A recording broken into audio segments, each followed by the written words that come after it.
एक लंबा सफर तय करके उनकी ट्रेन शिमला में रुकी। स्टेशन पर सिर्फ वो दोनों ही उतरे। उतरते ही उन्होंने अपने नाना नानी को देखा और बैग्स उठाकर उनकी तरफ दौड़ पड़े। नाना नानी बिल्कुल वैसे ही लग रहे थे जैसे उनकी यादों में थे, बस अब थोड़े कमजोर हो गए थे। उस समय तेज धूप पड़ रही थी और काफी गर्मी थी, लेकिन उसके बावजूद उनके नाना नानी ने शॉल ओढ़े हुए थे। उनकी आंखों में एक अजीब सा खालीपन था। चेहरे पर मुस्कुराहट तो थी, लेकिन बहुत ही नकली सी। लेकिन अमन और निशा का ध्यान इन चीजों पर गया ही नहीं। वो तो अपने नाना नानी से मिलकर बहुत खुश थे। पूरी कार राइड में दोनों अपनी ट्रेन के सफर की स्टोरी सुनाते रहे। नाना नानी ज्यादा कुछ नहीं बोले, सिर्फ हाँ में हाँ मिलाते रहे और बार बार गाड़ी के रियर व्यू मिरर से उन्हें देखते रहे। शिमला से करीब 1 घंटा कार ड्राइव करके वो लोग घर पहुंच गए। उनके नाना नानी का एक बड़ा सा फार्म हाउस था, पर काफी पुराना हो चुका था। पीली दीवारें और चारों तरफ जंगली घास। ऐसा लग रहा था कि जैसे उस घर को कोई मेंटेन ही नहीं करता है। दूर दूर तक कोई और घर नहीं था। रात हो चुकी थी तो आसपास कुछ दिखाई भी नहीं दे रहा था। घर के बाहर वरांडा में एक पुरानी रॉकिंग चेयर थी जो बिना हवा के भी हल्की हल्की हिल रही थी।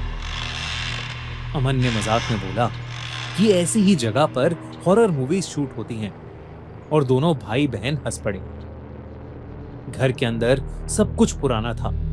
ब्लैक एंड व्हाइट फोटोज, लकड़ी का फर्नीचर और एक अजीब सी स्मेल, जैसे कुछ सड़ रहा हो। जब दोनों ने मुंह बनाया तो नानी मुस्कुराते हुए बोली, ये गोबर की स्मेल है, खेतों से आ रही है। ये कहकर नानी किचन में चली गई और नाना जी ने उन्हें उनका रूम दिखाकर खाने के लिए आने को बोला। उनका रूम काफी बड़ा था, पर खिड़की से सिर्फ अंधेरा और लंबी घास दिख रही थी। थोड़ी देर बाद नानी ने खाने के लिए बुलाया। सब डिनर के लिए बैठ गए। नाना नानी उनके साथ डाइनिंग टेबल पर बैठे तो सही, पर उन्होंने कुछ खाया नहीं। बस यही रिपीट करते रहे कि वो दोनों कितने खुश हैं कि बच्चे आए हैं। ये बात दोनों बच्चों को पहले तो बहुत अजीब लगी, पर वो दोनों अपने नाना नानी से 10 साल बाद मिल रहे थे। शायद उनकी नाना नानी ने उन्हें बहुत ज्यादा मिस किया था। डिनर के बाद निशा और अमन अपने रूम में चले गए। थोड़ी देर बाद नाना जी कमरे में आए। गुड नाइट कहकर नाना जी ने लाइट ऑफ की और जाने से पहले बोला, रात में यहाँ कई जानवरों की आवाजें आती हैं, डरना नहीं और कमरे के बाहर बिल्कुल भी मत निकलना। ये कहकर नाना जी उनके कमरे से चले गए और थके हुए बच्चे कब सोए उन्हें पता ही नहीं चला। हर बार कोई नया सॉफ्टवेयर मिलता है, प्रॉमिसिंग लगता है, पर फिर एक्सेस के लिए वेट करना पड़ता है और एंड में कुछ नहीं मिलता। लेकिन विक्रांत का टूल अलग है, ना वेट ना कोड, बस खोलते ही काम शुरू। सिर्फ कुछ टाइम इसे यूज किया और बैलेंस रिसीट्स बदलने लगे। आओ देखते हैं कि ये वर्क कैसे करता है। लेफ्ट साइड पर असिस्टेंट का प्रेडिक्शन, राइट साइड पर प्लेटफॉर्म एंटर करते हैं। आप एक ऑटोमेटिक एग्जिट सेट करते हो ड्रॉप से पहले और बूम, सब परफेक्टली मैच होता है। चलिए एक बार और ट्राई करते हैं। असिस्टेंट ने फॉल पॉइंट बताया 4.29, फॉलो किया और वेट किया। लो, फिर से परफेक्ट रिजल्ट मिला। आजकल कई लोग अपने रिजल्ट शेयर कर रहे हैं। फाइनली एक टूल जो सच में काम करता है बिना कुछ मांगे। अगर आप भी देखना चाहते हो तो नीचे लिंक फॉलो करो, विक्रांत के चैनल से जुड़ जाओ और असिस्टेंट खुद यूज करके देखो। Instant access, no delay. जब तक अवेलेबल है तब तक ट्राई जरूर करो। अगले 2 दिन काफी नॉर्मल गुजरे। हर दिन नाना नानी दोनों को उठाने आते। निशा अपना ज्यादातर समय एक विंडो के पास बैठकर स्केचिंग करते हुए बिताती थी। उस विंडो से सिर्फ पेड़ दिखते थे, सारे के सारे एकदम एक जैसे।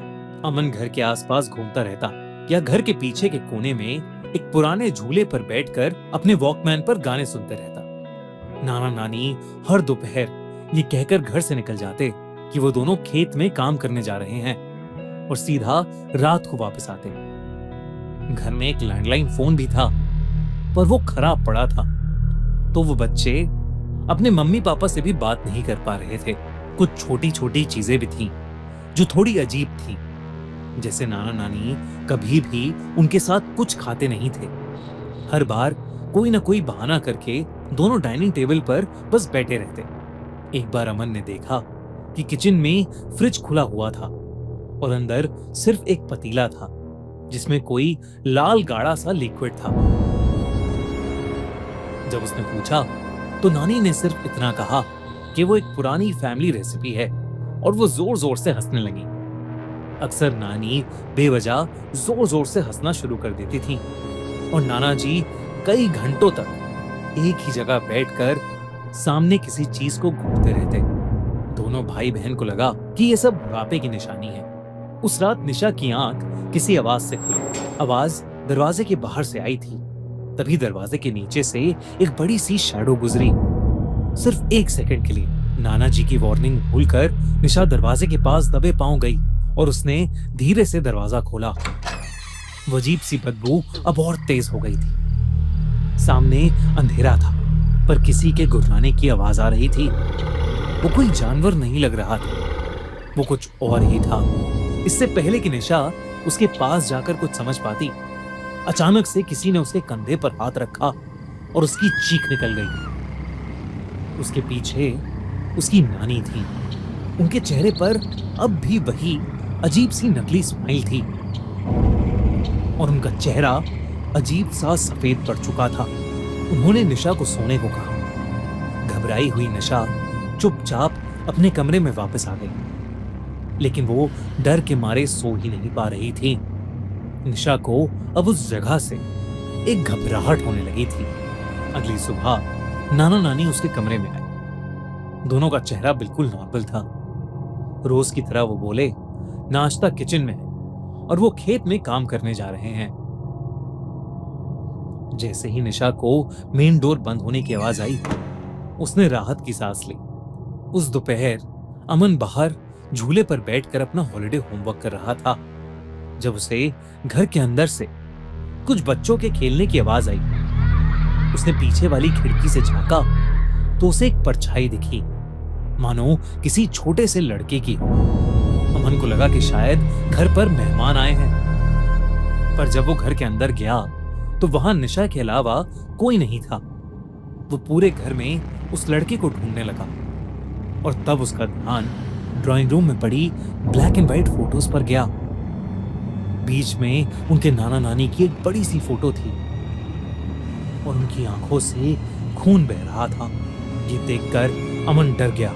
उसने फौरन निशा को बुलाकर वो फोटोज दिखाई, लेकिन तब वो फोटोज एकदम नॉर्मल थी। निशा ने भी अमन को अपने साथ हुआ कल रात का किस्सा बताया।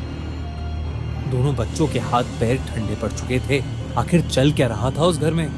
घर में टोटल 3 कमरे थे। उनके नाना नानी का रूम फर्स्ट फ्लोर पर था और वो हमेशा ही बंद रहता था। ऐसा लग रहा था कि जैसे वो गंदी सी बदबू उन्हीं के कमरे से आ रही है। उन दोनों ने किसी तरह चाबियों के गुच्छे से चाबी ढूंढकर वो कमरा खोला। दरवाजा खोलते ही उन्हें एक बहुत ही गंदी स्मेल आई। अंदर बेड पर 2 सड़ती हुई बॉडीज पड़ी थी। दोनों अपना मुंह ढककर थोड़ा और पास गए तो निशा ने देखा कि एक बॉडी के गले में वही लॉकेट था जो नानी पहना करती थी। निशा के पैरों तले जमीन खिसक गई। वो समझ गई कि ये लाशें उनके नाना नानी की हैं। पर अगर ये लाशें उनके नाना नानी की हैं, तो वो कौन हैं जिनके साथ वो रह रहे हैं? दोस्तों, ये था इस कहानी का पार्ट 1। इसका पार्ट 2 देखने के लिए सब्सक्राइब करो हमारा चैनल।